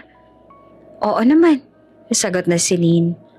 Pero ewan ko, basta may naramdaman akong kakaiba. Baka nga apo niya talaga sila. Biro pa nito. Hindi niya alam pero ang araw na yon ay hindi simpleng pagkikita lamang. Ito ay simula ng isang pag-uugnay ng mga landas na hindi niya inakalang muling magtatagpo. Sa kabilang banda ng malawak na hasyenda, hindi mawala sa isipan ni Doña Celestia ang kambal na nakilala kanina. Habang naglalakad siya sa terasa ng mansyon, paulit-ulit na bumabalik sa kanyang alaala ang inosenteng mukha ng dalawang bata. Ang batang lalaki at batang babae na tumulong sa kanya matapos malubog ang kanyang mga paa sa putik. Hindi niya maintindihan kung bakit, ngunit may kakaibang kirot at kuryente sa kanyang dibdib. Tuwing naiisip niya ang mukha ng kambal, hindi yan basta paghanga lamang. Para bang may kilala siyang bahagi ng sarili sa kanilang mga mata. Hindi na niya napigilang tawagin ng isa sa kanyang tauhan. Mateo! Sigaw niya mula sa beranda. Agad namang kumaripas ang takbo ang lalaki. Po, Donya? Hanapin mo ang kambal na nakita ko kanina. Mariin niyang bilin. I just want to give them a little reward for their kindness. They help me in a way most adults wouldn't bother doing. Tumango si Mateo. Tila ba natuwa kahit halatang kaba? Opo, Donya. Hahanapan ko sila agad. Good. I trust you. At mabilis na itong umalis upang sundin ang utos ng ginang. Habang si Doña Celestia naman ay muling naupo sa antik na upuan. Hindi nagtagal tumunog ang kanyang cellphone. Nakalagay sa screen ang pangalang Du, ang kanyang kaisa-isang anak at agad siyang napangiti. Ma, how's the hacienda? Everything's okay there? Tanong ni Du sa kabilang linya. Napatingin naman si Doña Celestia sa paligid. Ang sariwang simoy ng hangin, ang malawak na taniman at ang katahimikang dala nito ay tila kalmado sa kanyang puso. It's beautiful, Du. Sagot niya na may lambing at tuwa. Peaceful and refreshing. I think this place is exactly what we needed. I'm glad to hear that. Sagot naman ng binata. I'll visit once I finish my meetings here. Sandaling natahimik si Donya at hindi niya naiwasang ibahagi ang bumabagabag sa kanya. Oh, Du, I met 2 children today. Twins. Twins? Gulat na pagtatakang boses ng anak. What about them? Huminga ng malalim ang Donya at saka naglakad papunta sa gilid ng veranda. Nakatingin sa malawak na tanawin. They helped me earlier when my foot got stuck in the mud. They were so polite, so gentle, and Du. Tumaas ang tono ng boses ni Du. Nagiging curious. And what, Ma? They look exactly like you when you were a child. Both of them. Even the shape of their eyes, the smile, everything. Ma, come on. You're just missing me too much. Kids look alike sometimes. Maybe you're imagining it. Umiling si Doña Celestia kahit alam niyang hindi siya nakikita. No, Du. I wasn't imagining anything. When I looked at them, it felt like I was staring at you when you were little. It was uncanny. Ma, you're exaggerating. Tugon ni Du habang natatawa pa rin. I'm sure they're just cute kids you happen to like. Don't overthink it. Ngunit sa loob-loob ng Donya, hindi yung ganun kasimple. Habang nakatingin pa rin siya sa malawak na lupain ng hacienda, may kakaibang pakiramdam sa kanyang puso. Isang pakiramdam na maaaring may malalim na dahilan ng pagkikita nila ng kambal. Isang pakiramdam na parang hindi iyon simpleng pagkakataon. Maagang umuwi si Vina mula sa kanyang trabaho. Abala siya sa pagsasampay ng labada sa tapat ng kanilang maliit na bahay nang may mga yabag ng taong biglang sumulpot sa harap ng kanilang bakuran. 3 lalaki, malilinis ang suot, halatang may kaya at pamilyar ang postura. Napakunot ang noon ni Vina, biglang nanlamig ang kanyang palad at ang unang pumasok sa isip niya. Diyos ko, singil na naman ba to? Ay nagbayad na ako kahapon . Nakatayo ang lalaki na tila may hinahanap. Lang lumapit sila sa harapan niya, mas lalo pa siyang kinabahan. Mga sir? Alanganin niyang tanong. May kailangan po ba kayo? Nakabayad naman po ako kahapon . Baka po nagkamali. Agad namang umiwas sa nerbiyos ang isa sa mga lalaki at bahagyang umiti. Ay hindi po kami naniningil, ma'am. Mabilis itong sagot. Mga tauhan po kami ni Doña Celestia. Yung ginang po na tinulungan po ng mga anak ninyo noong isang araw. Napatingin siya sa loob ng bahay, sa direksyon ng kambal. Nagtataka siya kung ano ang kailangan ng mga ito at talagang pinuntahan pa sila sa kanilang bahay. Ang mga tauhan ni Donya? Pautal niyang ulit. Halatang naguguluhan. Tumango ang lalaki at iniabot sa kanyang 2 kahon. Maganda ang pagkakabalot. May laso pa. Gusto po niyang iparating sa inyo na labis siyang natutuwa sa kabaitan ng mga anak ninyo. She prepared some gifts for your family. And she would like to invite you to visit her hacienda. Halos hindi naman makapagsalita si Vina. Hacienda? Kami? Bakit naman kami? Bago pa man siya makapag-isip, biglang tumakbo palabas ang kambal. Masigla, malinis pa ang mukha kahit kakatapos lang maglaro. Mama, sino sila? Tanong ni Nika. Ang gaganda po ng damit ninyo. Dagdag naman ni Nico, mangha sa mga bisita. Napangiti ang isa sa mga tauhan at yumuko upang maging ka-level ng mga bata. Hello, kami pala ang mga tauhan ni Doña Celestia. She wanted to thank you both for helping her. She said she wants to see you again. Biglang lumiwanag ang mga mukha ng kambal. Talaga po? Gusto niya ulit kaming makita? Sabay tanong ng dalawa. Halos hindi naman mapigil ang tuwa. Yes, sagot ng lalaki. Sa katunayan, kanina pa niya kayo pinapahanap.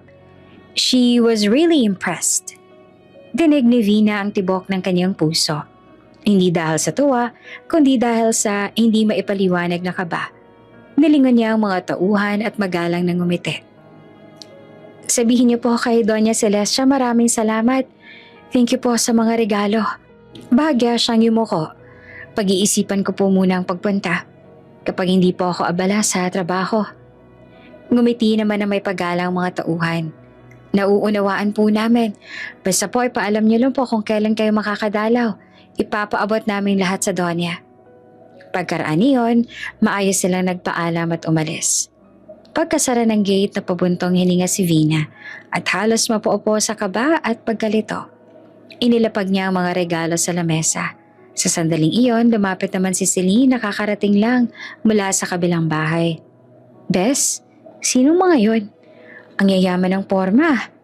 Tanong nito habang nakataas ang kilay. Ipinaliwanag ni Vina ang lahat. Simula sa sinabi ng tauhan ng Donya hanggang sa imbitasyon sa asyenda. Napanganga si Celine sabay tapek sa balikat ng kaibigan. Ano pang iniisip mo, bakit hindi ka pumunta? Opportunity kaya yun? Umiling naman si Vina, halatang nag-aalinlangan pa rin. Hindi naman namin kilala ang Donya, Celine. Hindi ko nga alam kung bakit niya kami pinapatawag. At saka, huminga siya ng malalim. Abala pa ako sa trabaho, hindi ko pwedeng iwan. Hay nako, Vina, minsan lang to. At mukha namang mabait ang Donya. Di naman siya mukhang mananakit o something. Malay mo, may maganda siyang plano. Napatingin si Vina sa kambal na masayang pinipisil ang mga ribbon ng regalo. Tahimik siya. Hindi dahil ayaw niya, kundi dahil may takot sa puso niya. Takot na baka pag naging malapit siya sa mga taong may kaya, baka masira ang tahimik nilang buhay. Kinabukasan, maagang nagising si Vina dahil sa ingay ng kambal na tila ba may malaking selebrasyon na nagaganap sa loob ng kanilang maliit na bahay. Kapwa nakapalibot sina Nika at Nico sa mga regalong natanggap nila mula kay Doña Celestia. At hindi naman maikakailang sabik na sabik rin sila sa mga nangyari kahapon. Mama, kailan po tayo pupunta sa asyenda ni Doña Celestia? Tanong ni Nika. Oo nga po, Mama. Sabat naman ni Nico. Nakangisi. Sabi po nila hinahanap daw kami ni Doña. Gusto niyang araw po kami makita ulit. Tumingin siya sa kambal. Mga matang inosente. Puno ng kuryosidad at tuwa. Ngunit sa puso niya may bahagyang alinlangan pa rin. Anak, may trabaho si Mama ngayon eh. Hindi pwedeng hindi ako pumasok. Malumanay niyang paliwanag. Agad naman na lumiit ang mga mata ng kambal, parehong nalungkot. Pero Mama, pabulong na sabi ni Nika. Baka po hinihintay niya kami. Baka po magalit si Donya pag hindi po kami pumunta. Dagdag pa ni Nico. Napailing si Vina. Ayaw niyang isipin ng mga bata na may nagagalit sa kanila. At higit sa lahat, ayaw niyang masira ang masiglang pananaw nila tungkol kay Doña Celestia. Sa mga oras na yon, dumating si Celine. May dala pang mainit na pandesal. Aba, bakit parang maiyak ka na agad dito sa umaga? Biro niya habang inabot ang tinapay. Agad namang tumakbo sa kanya ang kambal. Ninang, pupunta po kami sa asyenda, pero ayaw sumama ni Mama kasi may trabaho raw po siya. Napanganga si Celine at napatingin kay Vina. Tila sinasabing, Aba, may ganon? Napakamot si Vina ng ulo, tsaka malalim na buntong hininga. Celine, hindi naman sa ayaw kong pumunta. Kailangan ko lang talagang tapusin ang trabaho ko sa karinderya. Ayaw ko rin namang magdulot ng abala sa Donya. Di naman talaga namin siya kilala. Lumapit si Celine at hinawakan ang balikat ni Vina. Vina, di naman lahat ng tao dapat katakutan. Nakita mo naman yung tauhan niya kahapon, di ba? Maayos makipag-usap. At saka, Tinan mo to mga batang to, sobrang excited. Minsan lang silang mabigyan ng atensyon ng ganong klaseng tao. Tumingin si Vina sa kambal. Ang ngiti nila, ang saya sa mukha nila. Parang sinuntok ang puso niya ng guilt at pagmamahal. Hindi niya kayang wasakan ang tuwa ng mga anak. Kaya sa huli, napabuntong hininga siya at tumango. Sige na, mahina niyang sabi. Pwede kayong pumunta. Pero ang ninang Celine ninyo ang sasama sa inyo dahil kailangan ko talaga na pumasok sa trabaho. Talaga po, Mama? Sabay na sigaw ng kambal na halos tumalon sa tuwa. Ngiti lamang ang isinagot ni Vina. Ngunit may kurot pa rin ang pagkabahala sa dibdib. 2 oras matapos yon naganda sina Celine at ang kambal. Nanuyo si Vina ng pawis sa kakaisip pero wala na siyang magagawa. Tinulungan niya ang kambal magsuot ng malilinis na damit. Simple pero maayos at presentable. Tandaan ninyo, sabi ni Vina habang nilalagay ang buhok ni Nika sa isang maliit na ponytail. Magpakabait kayo ha, huwag kayong tatakbo kung saan-saan. At pakinggan si Ninang Celine ha? Opo Mama, sabay nilang sagot. Lumuhod si Vina at niyakap ang kambal. Matagal, mahigpit. Parang ayaw niyang pakawalan. Hindi niya maipaliwanag pero may kakaibang kaba sa dibdib niya. Mag-iingat kayo, bulong niya. Promise, Mama, sabi naman ni Nico. Babalik po kami agad, sabi naman ni Mika. At nang sumakay na sila sa tricycle, kumuway pa sila habang nakadungaw sa gilid. Bye, Mama, love you. Ngumiti si Vina pero pagtalikod niya, doon niya nararamdaman ang higpit ng pagkabog ng puso niya. Pagdating ni na Celine at ng kambal sa hasyenda, hindi naman maikakailang malawak, maganda at kaakit-akit ang lugar. Mula sa malalawak na taniman hanggang sa puting mansyon na tila lumulutang sa gitna ng luntiang kapaligiran, halatang karangyaan at kayamanan. Napahawak si Celine sa dibdib. Diyos ko, para ako nasa ibang mundo. Samantala ang kambal nakabuka ang bibig sa tuwa. Ninang, ang laki po nito! Para pong kastilyo! Sa gitna ng hagikika ng kambal, bumukas ang pinto ng mansyon at lumabas ang isang babae. Eleganteng nakadamit, mahaba ang buhok, ang presensya ay parang reyna. Si Doña Celestia, at nang makita nito ang kambal, nakangiti itong lumapit sa kanila. Hindi pilit, hindi malamig, kundi tunay na aliwalas. Parang matagal na nito silang kilala. Andito na pala kayo. Malumanay niyang sabi, I've been waiting for you. Sabay yumuko ito upang pantayan ang tingin ng kambal. Lumapit kayo, huwag na kayong mahiya. You two look even more adorable today. Nagumapaw ang tuwa sa mukha ng kambal. At sa sandaling iyon, hindi maipaliwanag ang pagdaloy ng damdamin kay Doña Celestia. Parang mas lalo niyang nakita ang hindi matatawarang pagkakahawig ng kambal sa isang taong matagal niya nang mahal. At doon lalalim ang misteryong hindi pa alam ni Vina, ni Celine, ni kahit sino. Pagdating pa lamang ni Nika at Nico sa hasyenda, hindi maikakailang agad na pagkabigani ni Doña Celestia sa kanila. Habang naglalakad sila sa malawak na hardin na puno ng mga nagagandahang bulaklak, hindi niya maiwasan titigan ng kambal ng mas matagal kesa nararapat. Sa bawat hakbang ng kambal, sa bawat tawa, sa bawat ngiti, parang lumulutang sa harapan niya ang mukha ng kaniyang sariling anak. Si Du nung bata pa ito. Hindi iyon imahinasyon, hindi iyon ilusyon. Napakalinaw, may kakaiba, may mali, may tanong na hindi niya masagot.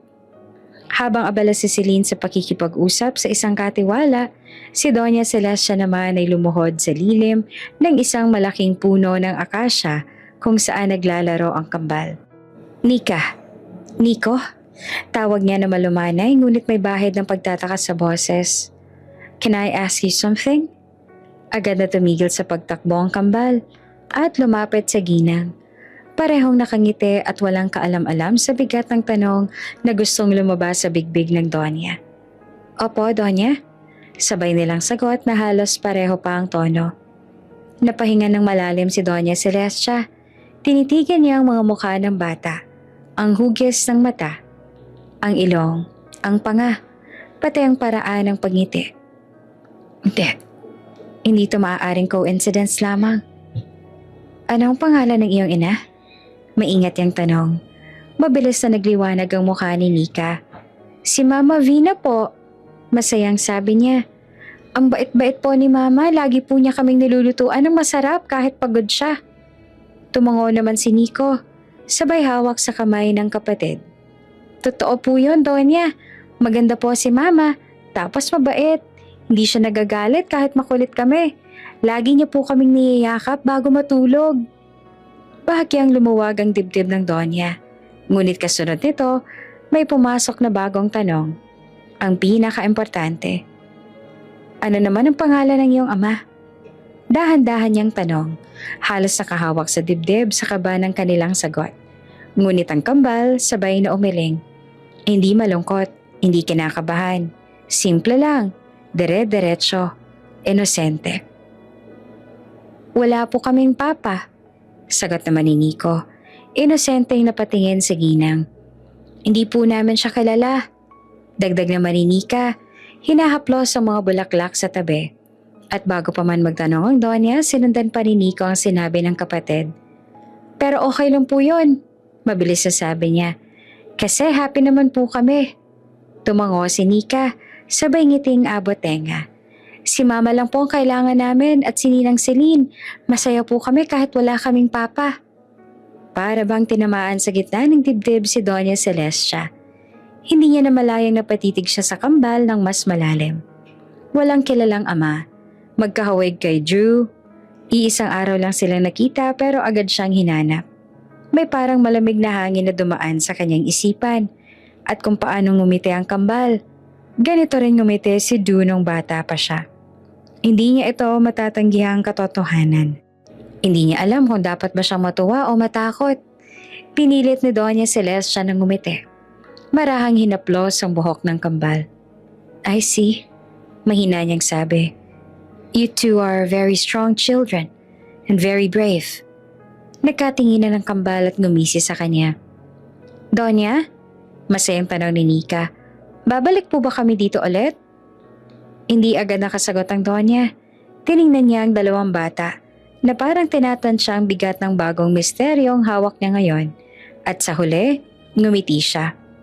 Of course, sagot niya ng may buong lambing. You're always welcome here. Pero sa likod ng ngiti, hindi niya maiwasang magtanong sa sarili. Kung wala silang ama, at kung gaano sila kamukha ni Drew, posible bang? At iyon ang katanungang maaaring magbago ng takbo ng kanilang mga buhay, lalo na kay Vina. Napilit niyang mailalayo sa gulong muling lumalapit. Kinagabihan matapos makauwi ang kambal at si Celine mula sa asyenda, hindi pa rin mapakali si Doña Celestia. Paulit-ulit na sumasagi sa isip niya ang mukha ni Nika at Nico, ang hugis ng kanilang mata, ang korba ng labi, ang paraan ng pagtawa at pananalita. At lalo pang hindi niya malimutan ang walang pag-aalangan nilang pagsagot. Wala po kaming papa, pero masaya po kami kay Mama. Kaya pagbalik niya sa loob ng mansyon, agad niyang kinuha ang telepono at tinawagan ang kanyang anak. Ma? Tanong ni Drew sa kabilang linya. Bagyang paos dahil kararating lang mula sa trabaho. Is everything okay there in the province? Huminga ng malalim si Doña Celestia bago nagsalita. Anak, I need to tell you something. May bahagyang pag-aalala sa tono niya, dahilan para bahagyang magtuon si Drew. What is it, Mom? Umupo si Doña sa antigong upuan na nakaharap sa malaking bintana ng hasyenda. Ang hangin ay malamig, ngunit ang puso niya ay may tila kumakabog na mas mainit kesa dati. I invited 2 children over today. The twins who helped me the other day. Oh, the kids you mentioned. Sagot naman agad ni Drew. The polite ones? Yes, those sweet little angels. Sagot pa ni Doña Celestia at may lambing ang boses. They are very kind, very respectful and honestly, anak, napakabait nila. Parang matagal ko na silang kilala. Saglit na natahimik si Drew bago sumagot. Oh, that's good, Mom. At least you made some new friends around there. Pero hindi natapos si Doña Celestia. And I asked them about their mother. Napakunot ang noon ni Du. Okay, and? Huminga ng malalim si Doña. Their mother's name is Vina. Parang biglang nagkaroon ng katahimikan sa kabilang linya. Tahimik, walang kahit anong tugon. Parang nawala ng hininga si Du. Are you sure that's the name of their mom? Mahina pero mariing tanong ni Du, na para bang ayaw niyang marinig ang sagot. Yes, sagot pa ng Donya na may pagtitiyak. That is her name. Tahimik si Du. Napansin naman niyon ni Doña Celestia. You know what, anak? Malumanay ngunit puno ng diin ang boses niya. I'm wondering why they exactly look like you. Parang napatayo si Du mula sa kinauupuan niya. Mom, nagpatuloy ang Donya, hindi pa tapos. I asked them where their father was and they told me they don't know him. They said they've never met their father. Mariing pumikit si Du at para may mga alaala ng isang gabi ang biglang kumatok sa kanyang isipan. Pero pinutol niya iyon. Pinilit niyang ikulong. You're overacting, Mom. Bigla niyang putol. Siguro rin, natutuwa ka lang sa mga batang yon. They probably just reminded you of me because you miss me. Pero hindi bumigay ang Donya. I know what I saw, anak. Napabuntong hininga si Du. Hinayos ang headphones, pinilit ngumiti kahit hindi nakikita ng kanyang ina.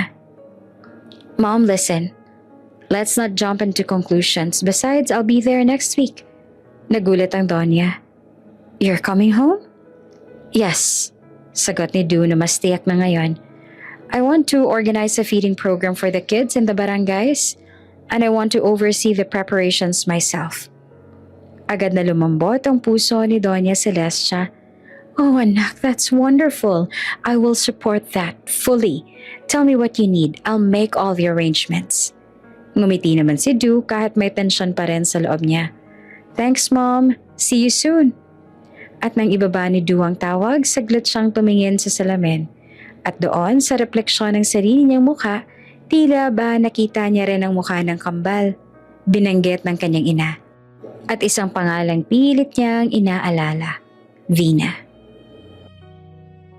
Dumating si Du sa probinsya ng maagang maaga, kasama ang ilang staff na tutulong sa feeding program na siya mismo ang nag-organisa. Malamig ang simoy ng hangin, sariwa ang paligid at ramdam niyang kakaibang kapayapaan na palagi niyang namimiss sa lungsod.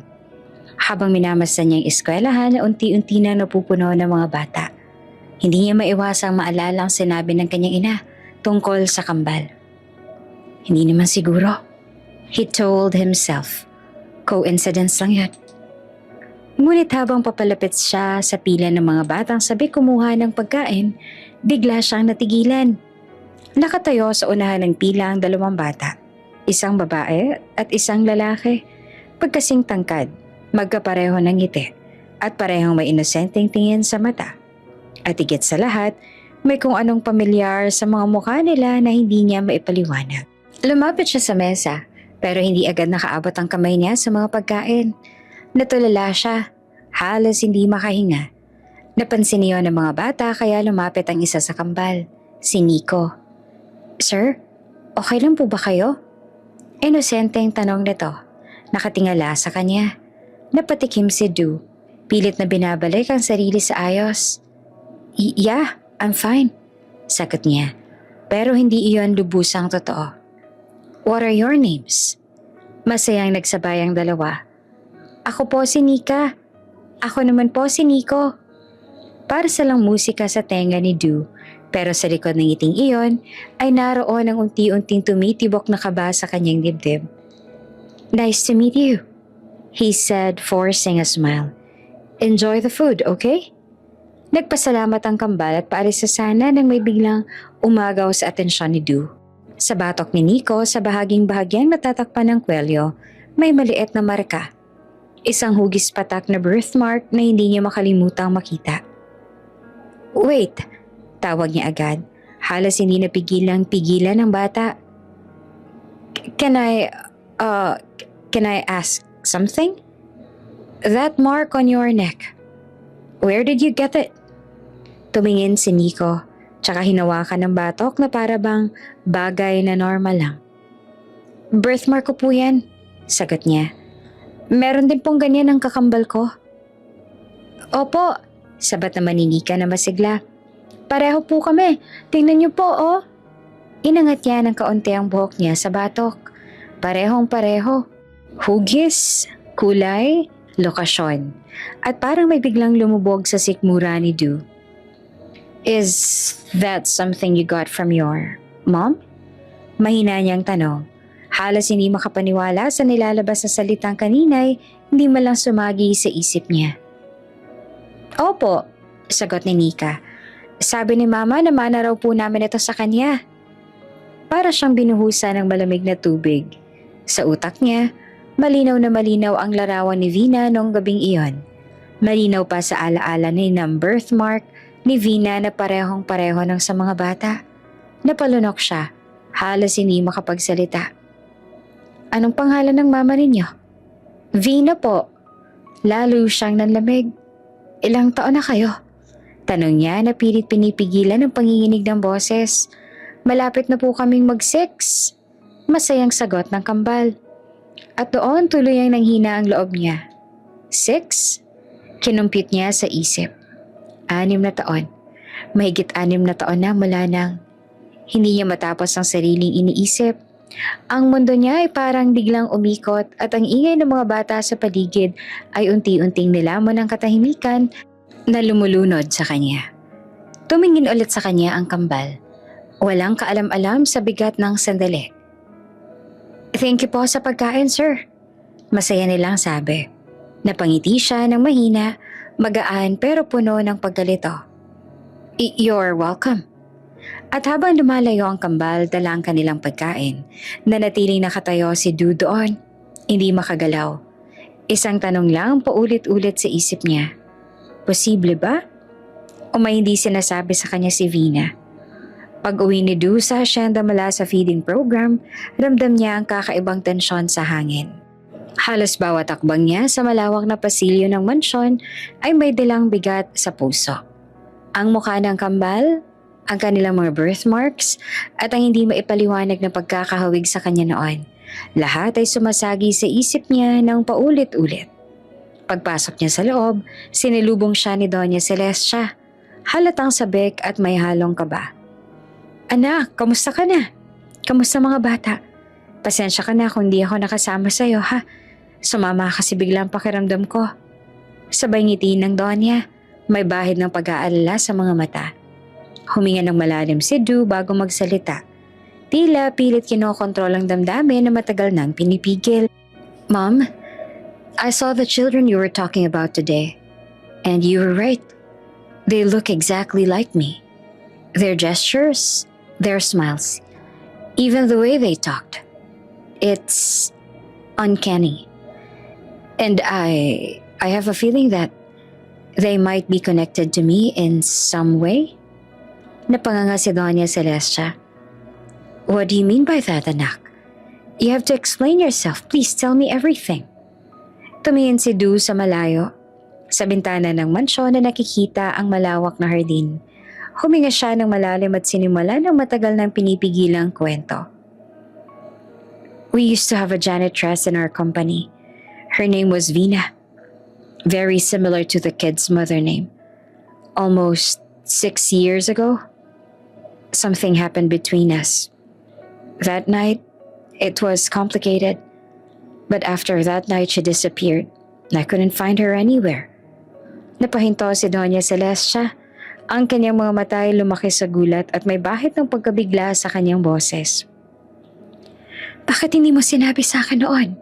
Du, bakit hindi mo sinabi? Tumango si Du na bahagyang nakayuko. I didn't want to trouble you, Mom. I was trying to find her for all these years, but every lead I had, it always failed. I was trying. I just didn't know where to start. I didn't want anyone else to get involved. Tahimik si Donya, ngunit kitang-kita ang halong galit, pangamba at pagkabigla sa mukha niya. Du, Are you in love with that woman?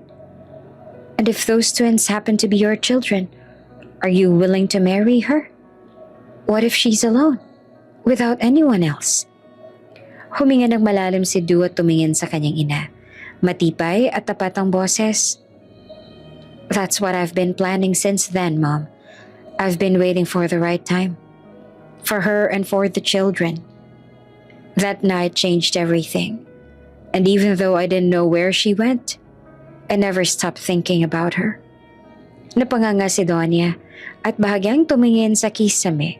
Tila pinipilit iproseso ang lahat ng sinabi niya. And Prim? What about her? Weren't you supposed to marry Prim? Did you... What? Ngumiti si Du ng bahagya. May halong pangungutya at kalmadong tensyon sa mukha. I only did that for business convenience, Mom. And you know that. I don't like her. I never loved her. She was the one who pushed through, who tweeted, who forced things. She even used her connection just to manipulate certain situations back then. But nothing more. And we both know that. Tumahimik si Donya. Ramdam ang bigat ng katotohanan na matagal na nakatago sa anak niya. Ngunit hindi niya maalis ang damdamin ng pangamba. So you're saying, all along, your heart was always elsewhere? Tama, Mom. And now that I know the children exist, and that she's still out there somewhere, I can't just ignore it. I have to face it. Huminga ng malalim si Donya at marahang niyakap ang balikat ni Du. I understand, anak, but you have to be careful. There's a lot to consider. These children, kung sakali man anak mo sila at ang nararamdaman natin ngayon ay lukso ng dugo, they may change everything. But they are also a blessing. So you must do the right thing. Ngumiti si Du at para bang bumuhos ang ilang taon ng hinanakit at pagtatangka na itago ang damdamin. Yes, Mom. That's what I intend to do. I will be responsible for her, for the children, and for everything that happened back then. I will make it right. Tumigil si Donya at dahan-dahan na nagtanong muli. May halong pangamba at pag-aalala. Do? So what will you do now? What I should have done 6 years ago. I will find her, and I will make sure she and the twins are safe. And if it turns out that they are mine, I will do everything to be the father and the husband they deserve. Maagang umalis si Du mula sa hasyenda, kasama si Doña Celestia, patungo sa probinsya kung saan nakatira si Vina. Habang nagmamaneho sila, tahimik si Du, nakatingin sa bintana. Samantala si Vina naman abala sa paglilinis sa kanilang bahay. Na makakita siya ng sasakyan sa harap ng bahay, unti-unting pumuno ang dibdib niya ng kaba. Sasakyan po yan ni Doña Celestia? Sabi ni Nika habang tinatanaw ang malaking sasakyan na huminto sa kalsada. Nang bumaba si Du mula sa sasakyan kasama ang ina niyang si Doña Celestia, huminto ang mundo ni Vina. Bigla siyang nagulat at bahagyang napahinto sa ginagawa niya. Parang natigilan sa galit, kaba at takot. It's really you. Binitiwan ni Du. Ang tinig niya ay halos nanginginig, ngunit puno ng katotohanan at damdamin na matagal niyang pinigilan. It's really you, Vina. The one I've been looking for all these years. Napatingin si Vina sa kanya. Pinipilit panatilihin ang kanyang mukha na kalmado. Ngunit ramdam niya ang bigat sa dibdib at ang mabilis na tibok ng puso. Hindi ko po kayo kilala. Nagkakamali lang siguro kayo. Pilit niyang sabi. Sinusubukang iwasan ng mga matang sobrang pamilyar sa kanya. Ngunit si Du ay hindi nagpapadala sa pretensyon. Lumapit siya ng dahan-dahan. Tiningnan ang bawat galaw ni Vina. You can't lie to me. I know it's you. I've been searching for you for 6 years. I never stopped thinking about you. You can't fool me, Vina. Natigil lamang si Vina. Di alam kung anong sasabihin. Ang kaba, takot, at pagkagulat ay sabay-sabay sumalubong sa kanya. Subalit sa kabila ng lahat, ramdam niya ang tapat na damdamin ni Du. Bago pa man siya makapagsalita ng buo, biglang lumapit ang kambal. Sina Nico at Nika. Parehong nakangiti ngunit may halong hiya. Sir, kamusta po kayo? Masayang tanong nila. Mama, siya po yung mabait na sir na pumunta sa school namin para magbigay ng food sa amin. Nakatingin lamang si Du sa kambal. Sa kanilang mga mata, ilong, ngiti, pati ang maliit na tikwas ng kanilang buhok. Para bang nakatingin siya sa salamin nung bata pa siya. Hindi ito basta hinala. Hindi ito basta pagkakamali. Ito ay katotohanang unti-unting sumasabog sa loob niya. Dahan-dahan siyang lumingon kay Vina. Nahalatang kinakabahan habang pinagmamasta ng bawat galaw niya. I have a question for you, Vina. Seryoso na sabi niya dito. Napakapit naman si Vina sa laylayan ng kanyang damit. Halatang naiipit sa sitwasyon. Wala naman tayong dapat pag-usapan, Du. Tapos na yan. Ngunit hindi pumayag si Du. Hindi na siya yung lalaking kayang manahimik. Hindi matapos ang 6 na taong paghahanap at paghihintay. For the past 6 years, I think I have the right to know everything that's been in my mind. The right to ask all the questions I wanted to ask. The right to talk to you, and I hope you don't deny me this time. Saka siya napalapit kay Vina at seryoso ang tinig. Right now, Vina, I want to know everything. Gusto ko na mabigyan ng kasagutan ng lahat ng tanong na gumugulo sa akin ngayon. Nang marinig niya iyon, lumapit si Doña Celestia na may awa sa mga mata. Vina, please explain everything to my son. Ako na munang bahala sa mga anak mo. At tinawag niya sina Nico at Nika na agad namang sumama sa kanya. Clueless sa ilalim ng usapang magaganap. Naiwan si Du at Vina sa tapat ng maliit na bahay. Isang katahimikang mabigat at mabangis ang bumalot sa kanilang dalawa. Tell me, Vina, is my suspicion right? Are the children my children? Umaling si Vina. Mabilis, halos desperado.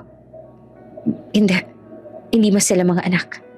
Tumigas ang panga ni Du. Then who is their father? Answer me. Kung hindi ako, sino ang ama nila? And why do they look exactly like me? Why do they act like me? Why do they have every trait that I have? Hindi naman nakasagot si Vina. Tila naipit siya ng sarili niyang mga salita. At nang sa wakas ay nakasagot siya, napakahina ng boses niya. Halos isang bulong. Siguro, dahil ikaw lang ang minahal ko noon. Kaya sa iyo ko sila pinaglihi. Marahil ay iyon ang dahilan kaya naging kamukha mo mga anak ko. Nag-init ang mga mata ni Du. Hindi alam kung iiyak pa siya o magagalit. Alam niya rin na nagsisinungaling lang ngayon si Vina. Nakikita niya iyon sa mga mata nito at ramdam niya rin. Ang totoo, sadyang kailangan niya lang ng kumpirmasyon mula kay Vina. Kailangan niyang marinig mula dito mismo ang kumpirmasyon na tama ang iniisip niya. Don't fuck with me right now, Vina. I'm not here to play around. Lumapit siya ng mas malapit. Halos ilang pulgada na lang ang pagitan nila. I want to know the truth. Are they my children or not? Umiling na naman si Vina kahit nanginginig ang labi. Hindi, Du. Hindi sila. Enough. Mariing putol niya sa magiging kasinungalingan na naman ito. If you don't tell me the truth, ako mismo maghahanap ng kasagutan. I will use every connection I have just to know if they're mine. And once I confirm that they are my children, Vina, I will take them from you. Nanlaki ang mga mata ni Vina, napaatras, at mabilis ang bumilis ang tibok ng puso niya. Ngunit nagpatuloy si Drew, mas malumanay, ngunit mas totoo. But if you tell me the truth now, I will let them stay with you, with us, as a family. Doon tuluyang bumigay si Vina. Bumagsak ang luha sa kanyang pisngi, kasabay ng nanginginig niyang tinig. Oo, Du. Sila ang mga anak mo. Sila ang anak mo. Huminto ang mundo ni Du. Nangilid ang luha sa kanyang mga mata. Luha ng katotohanan ang hinintay niya sa 6 na taon. Dahan-dahan siyang lumapit kay Vina. Hinawakan na magkabilang pisngi nito at niyakap siya ng mahigpit. I'm sorry. I'm so sorry for scaring you. Hindi ko intensyon na takutin ka. Humigpit pa ang yakap niya dito. I just wanted to know the truth. And I know I was wrong for pushing you like that. Doon na napaiyak ng tuluyan si Vina. Hindi lamang dahil sa takot, kundi dahil sa bigat ng damdaming tinago niya ng napakatagal. At sa unang pagkakataon matapos ang 6 na taon, magkasama nilang hinaharap ang katotohanang matagal na nilang tinatago. Tahimik lamang si Vina habang nakaupo sa lumang sofa. Hawak ang panyo niyang basang-basa na ng luha. Nasa kabilang upuan si Doña Celestia. Nakataas ang isang kilay at nakahalukip-kip. Halatang naghahanda sa pag-uusap na matagal na dapat nang naganap. Katatapos lang makausap ni Duwang Kambal sa labas. Naiwan si Navina at ang Doña sa loob ng maliit na sala. Huminga ng malalim si Doña Celestia bago nagsalita. Vina, mahinahon pero matigas ang tono nito. Pwede mo bang ipaliwanag sa akin kung ano ang dahilan? Bakit ka umalis? Bakit may tinago ang totoo sa anak ko? Napayo ko si Vina. Nanginginig ang kamay habang pinipisil ang sariling palad. Pasensya na po, ma'am. Hindi ko po ginusto na masaktan si Du. Hindi yan ang tanong ko. Malamig na putol ng Donya. Ang tanong ko, ay bakit mo siya iniwan? Alam mo namang panininigan ka ng anak ko. He was even willing to marry you. Napaluha si Vina ulit, pero pilit humihinga ng malalim. Dahil po sa kuya ko at kay Prim. Bahagyang nagtaka ang Donya. Prim?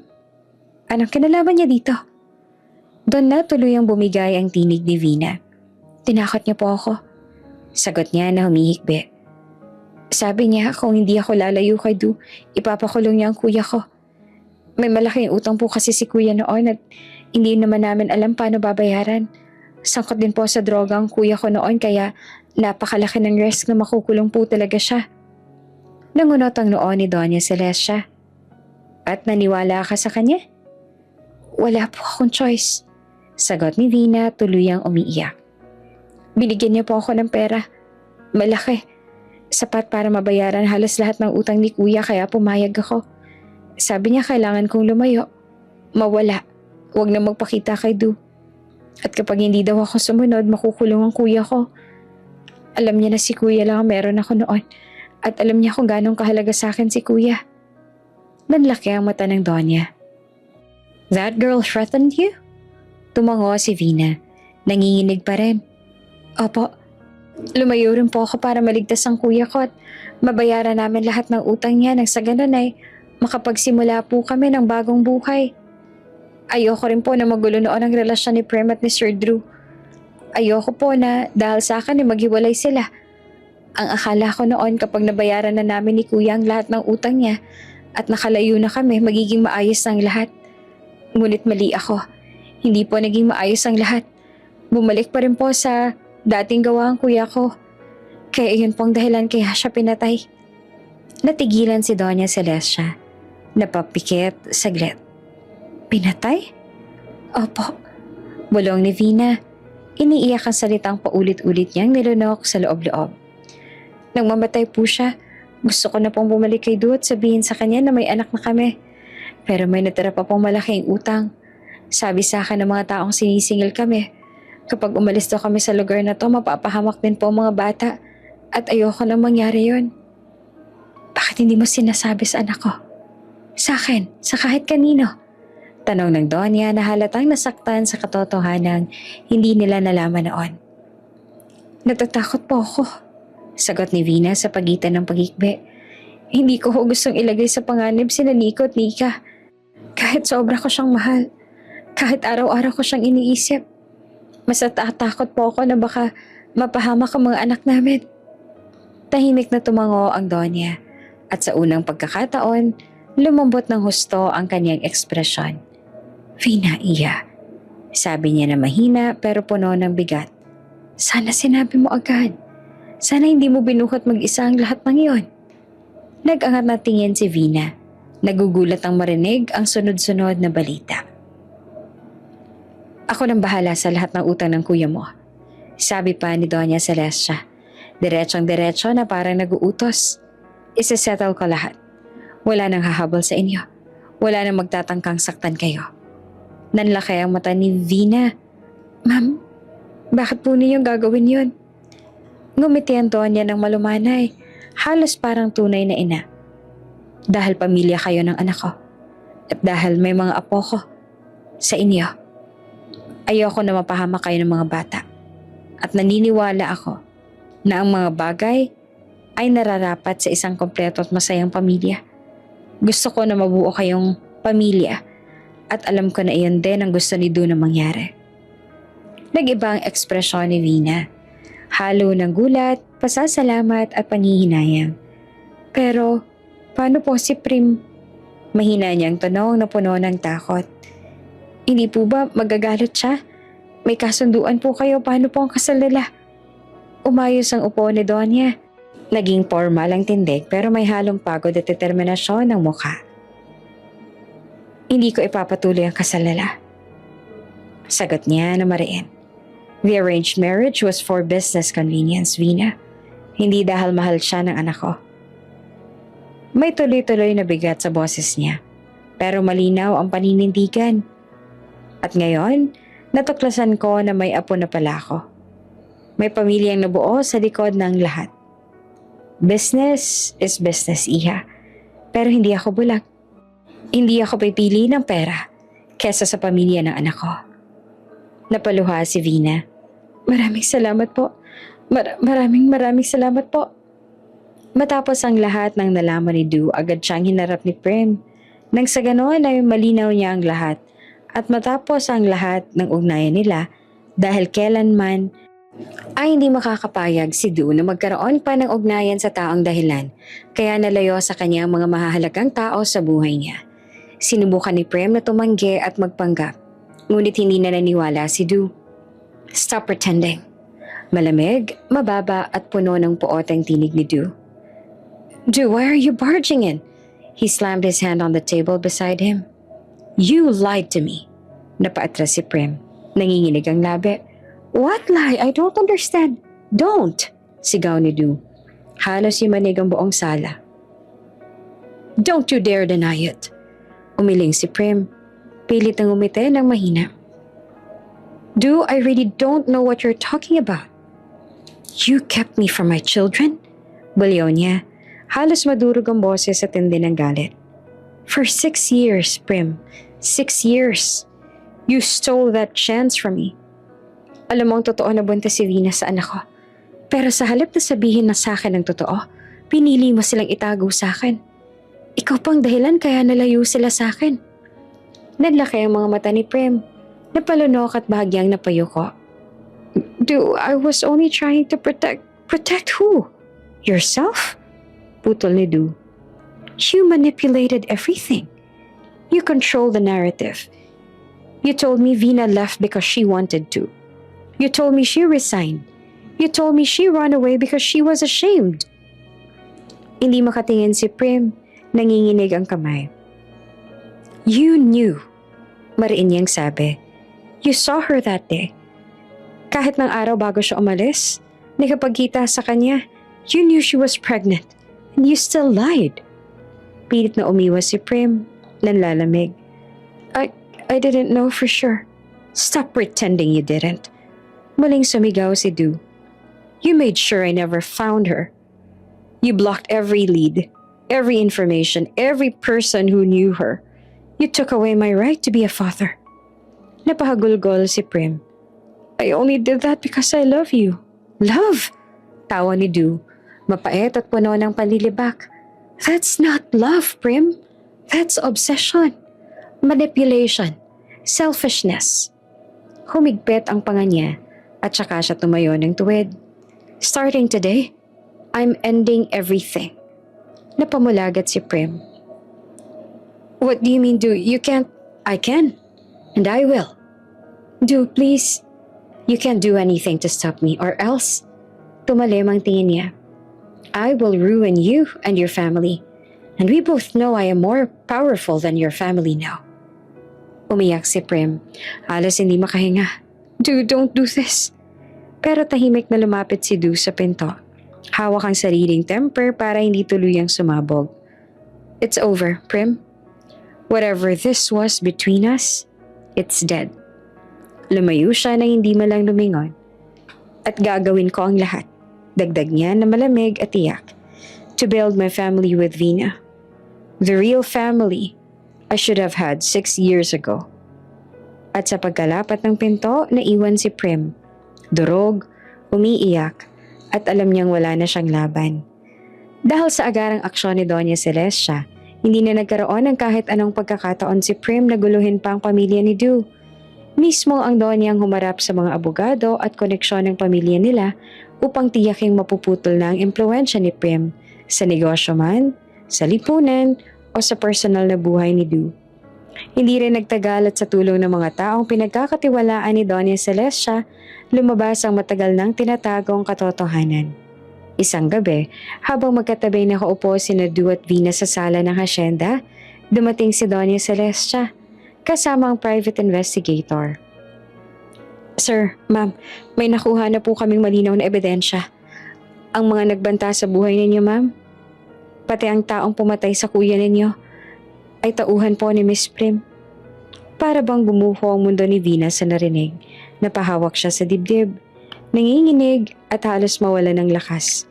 Agad siyang inalalaya ni Du. Si Prim? Bakit niya? Bakit niya kailangan gawin sa amin yun? Ano bang nagawa namin sa kanya? Dahil sa obsession niya. Dahil gusto niyang kontrolin ang buhay ko, pati ang buhay mo. Pero tapos na. Hindi niya na kayo masasaktan. Iho, Vina. Anak, hindi ako papayag na may sino mang umapi sa pamilya ko. At kasama ka na roon. Kasama na kayo ng mga anak mo. Ilang araw lang lumipas, inaresto si Prim. Nakayuko ang ulo nito habang inilalabas ang pulisya mula sa mansyon ng pamilya nila. Kasabay niyang hinuli ang mga tao nitong sangkot sa pagpatay sa kuya ni Vina at maging ang tangkang pananakit sa kambal. Hindi na ito nakapalag, wala ng koneksyon, wala ng kapangyarihan, wala ng pagkakataong makabalik. At sa huling beses na hinarap niya si Du bago siya dalhin sa selda, Du, hindi mo ako pwedeng talikuran. Tayong dalawa dapat. Hindi kailanman naging tayo. At hindi mo kailanman guguluhin ang pamilya ko. Wala ka ng kapangyarihan sa buhay ko. Tapos na. Tuluyan na siyang dinala ng mga pulis. Isang kabanata ang tuluyang nagsara. Pagbalik ni Du sa asyenda, nadatnan niya ang kambal na masayang naglalaro sa hardin. Si Vina naman ay nakaupo malapit sa bintana. Pinagmamasdan sila. Halatang pagod pero kita ang gaan ng dibdib. Lumapit si Du sa kanya, marahang hinawakan ng kamay nito. Wala nang dapat katakutan. Safe na kayo. Tapos na ang lahat. Du, hindi ko inakalang darating pa ang araw na magiging tahimik ang buhay namin. Simula ngayon, hindi lang tahimik. Masaya. Buo dahil pamilya na tayo. Lumapit ang kambal, niyakap ang kanilang mga magulang. At doon naramdaman ni Vina ang bagay na matagal niyang ipinagdasal, kapayapaan. Bago ka pa lang sa channel neto, ibang kwento ni Ate Jane, istorya mo, ikwento ko. Huwag kalimutang pindutin ang notification bell at subscribe button.